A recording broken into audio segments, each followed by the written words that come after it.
sidee baan anigu isku baray luqadda Ingiriiska ah muddo hal sano ah. Runaantii luqadda Ingiriiska waa xirfadaha ugu wanaagsan haddaynan ahayn xirfadda koowaad ee aan anigu bartay, taasoo markaa ii furtay fursado badan oo waaweyn, sidoo kalena markaa ii ogolaatay inaan helo aqoon badan oo markaa caalamka ah. Qofka haddii luqadda Ingiriiska uu barto waa international, wax aad doontid baa baran kartaa,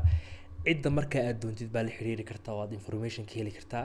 Marka waxaan isleeyahay luqadda Ingiriiska xilligan imika la joogo waa waxyaabaha ugu wanaagsan qofka doonaya markaa adduunyadiisa inuu wax badan ka faa'iideysto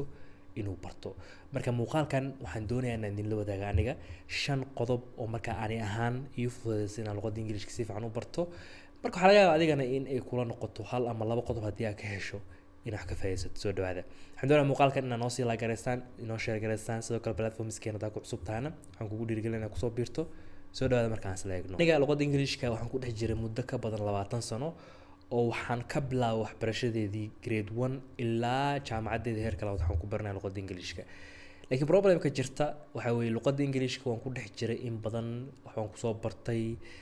waxa iga baxay juhdi aad iyo aad u badan, laakiin still way ugu adkeed markaa inaan si toos ah u isticmaalo. Waana caqabada haysata markaa dhalinyarada intooda badan. Waxa laga yaabaa adigani daawanaya inaad ku dhibantaa luqadda Ingiriiska, haddana maybe waxa laga yaabaa grade 1kaagii ilaa hadeertaan oo maybe jaamacada dhigatay inaad English wax kusoo bartay, English ku dhex jirto, haddana still markaa ay kugu adag tahay inaad meel u riddo Englishka oo markaa sidii qof caadi aad u isticmaasho. Marka caqabadaas aniga waxaan ku xaliyay waxa weeye number 1 waxaan qaatay go'aan adag oo ah markaa inaan luqadda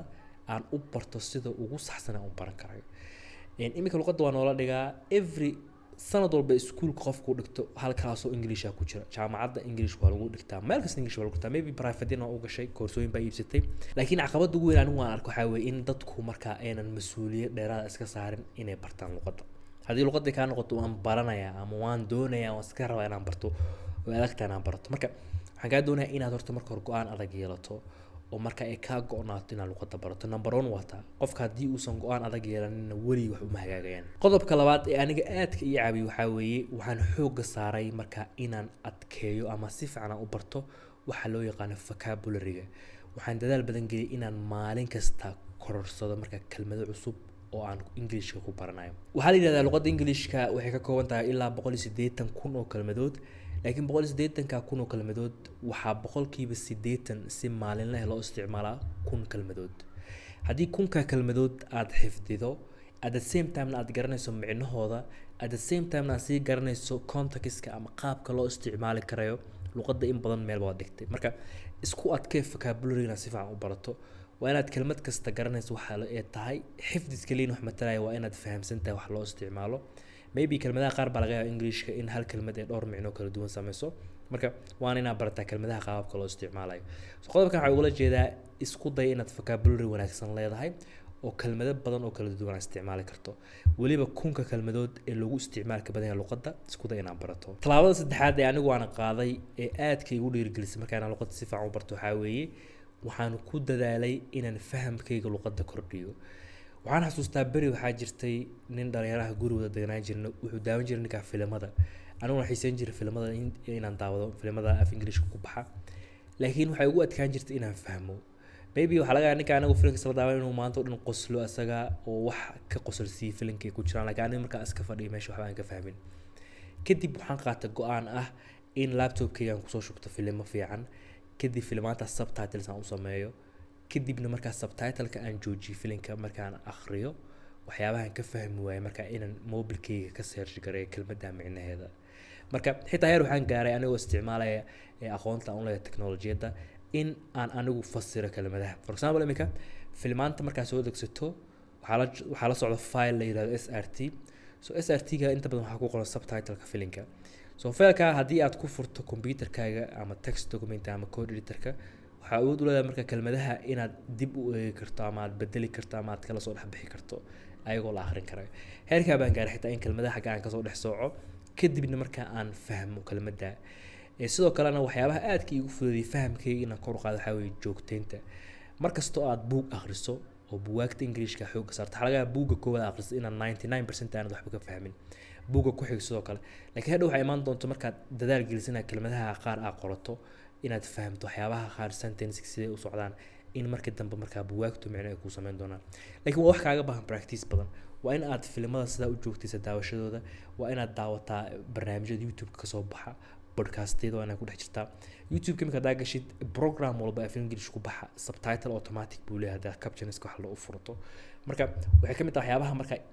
igu dhiirigeliyay luqadda inaan fahmo marka fahamkan wuxuu ka mid yahay qofka markuu luqadda fahmo waxaa laga yaabaa in qayb dhan oo muhiim ah inuu markaa wax badan ka bartay qofka hadduu kula hadlayo hadhow wuxuu ku dhawa fahmi kartaa buug haddaa akhrisato wuxuu buugga ka hasho waa fahmi kartaa iyo tan ugu muhiimsan haddaad course doonaysa inaad barato xitaa oo fahamkaagu uu fiican yahay oo xataa hadalka degdega marka la boobsiinayo hadalka aad kala soo dhex bixi karto xogta muhiim wey weliba dadka researchka badan sameeya ama doonaya inay wax bartaan so si aad fahamkaa kor ugu qaado englishka waa inaad ku dhex milantaa oo aad barnaamijyada aad u daawataa maalmaha hore u sabartaa intaa kala qabsan doontid ilaa marka dambe intay caadi kula noqon doonto qodobka afraad ee aan isleeyahay anigu waa qodobka ugu muhiimsan ee marka in badan iga caabiyo luqadeeda inaan kor u qaado waxaa weeye ku hadalka luqadda so luqadda inta badan dhibkan haysto waxaa weeye inagoo dhan maskaxda noogu wada jirtaa waxaa laga yaabaa qofka inuu maskaxdiisa markuu isla hadlayo asaga ama uu niyadda ka hadlayo in english fasiix uu ku hadli karo laakiin markuu isku dayo inuu kelmadii soo saaro inuu wix dhan ay ka kala lumaan marka hadalkaaga luqadda markaa wuxuu qayb weyn ka yahay qofka kalsoonida luqadda uu ku qabo waxaa laga yaabaa adoo luqadda si fiican u yaqaan haddana inaadan ku hadli karin taasoo hadhow inay keento markaa in aad la xishooto ama aad aaminto inaadan garanayn marka isku day inaad kor u qaaddo ku hadalka ana marka maxaa ii fududay inaan luqadda ku hadlo waxa ugu weyn ii fudud waxaa weeye barnaamijyada waxaan aad ugu qayb qaadan jiray live streamingka sidoo kale barnaamij waxaa jira Oma TV la dhaho oo aad u isticmaali jiray xitaa mararka qaar dad Soomaaliyeed ay kasoo dhex bixi jiray so Oma TV markaa gashid isaga markasta okay tiraahid qof baa kugu soo baxay oo kaamirada kaaga soo baxay qofka marka isma garanaysaan isma luqad taqaanaan wadanku u jooga calaamadiisa calanka halkan kugu qoran kadib waana la heshaa marka waxa la isku fahmeen oo luqadda Ingiriiska marka barnaamijka waxaa ku soo jeeraa kamid qofka doonaya inuu kula hadlo adiga marka wax kuma dhaamo hadduu ka fiican in yar buu ka fiican ama ka wanaagsanba marka waa isla jabsanaysaan wax cusub marka faa'iideysaa maybe qof waxa mararka qaar soo galay adiga ka wanaagsan wax ka faa'iideysanaysid marka barnaamijyadaas aad bay caawiyeen waxaa ka qayb qaadan kartaa barnaamijyo English bis loogu talagalay jiro TikTok laga helo qaar baa waxaa laga helaa application gaar baa jira dalab ku qortid Play Store-ka ka heli kartid oo waxa kaliya qaabilsan waxaa jira Twitter ama X Spaces waa ka qayb qaadan kartaa marka isku day inaad meelaha dhex gasho haddii aad ka xishoonayso dadka kula joogto xataa inaad ku hadasho at least isbuucii waxaa siisaa ilaa 4 saacadood oo aad chatting aan ku jirtid dad cusub baratid maybe waxaa laga yaabaa inaad saaxiibo badan caalamka ka yeelatid adiguna markaa luqadda barato qodobka shanaad oo markaa anigu aan isleeyahay isagana wax badan buu ii tar waxaa weeye joogteynta inta badan waxyaabaha naga maqan haddii dhalinyarana waxaa kamid qofka wax buu asagoo motivated oo dhiiran muuqaal buu soo daawanayaa ama wuxuu arkayaa luqadda ay muhiim tahay wax noocaas marka qofkii motivated uu dhiiran yahay wixii buu bilaabayaa course buu soo iibsanayaa 2 cisho 3 cisho kadib buu iska daynayaa marka qodobkani qodobka u horeeya way isla socdaan goal cad yeelo kadibna markaa joogteyntaadu ha noqoto in maalin kasto sabti axad isniin jimce maalin kasto waa in waqti gelisaa joogtay maalmaha caadisan tahay in yarba ha ahaatee laakiinse waxyaabaha ku saabsan luqadda barashadeeda marka waa inaad maalin kasta sameysaa joogteyntan waxay ka mid tahay waxyaabaha ay adag tahay dadka in laga wada helo marka haddii aad joogteyso dhowrka qodob aan kuu soo sheegay waxaan hubaa in muddo kooban aad luqadda wax badan kaga baran doonto muuqaalkeena halkaas baan kusoo gabagabeynayaa muuqaalka noo sii share gareeya haddii aad ka hesheen sidoo kale platformskeena kusoo biira. Assalaamu calaykum waraxmatullaahi wabarakaatuh.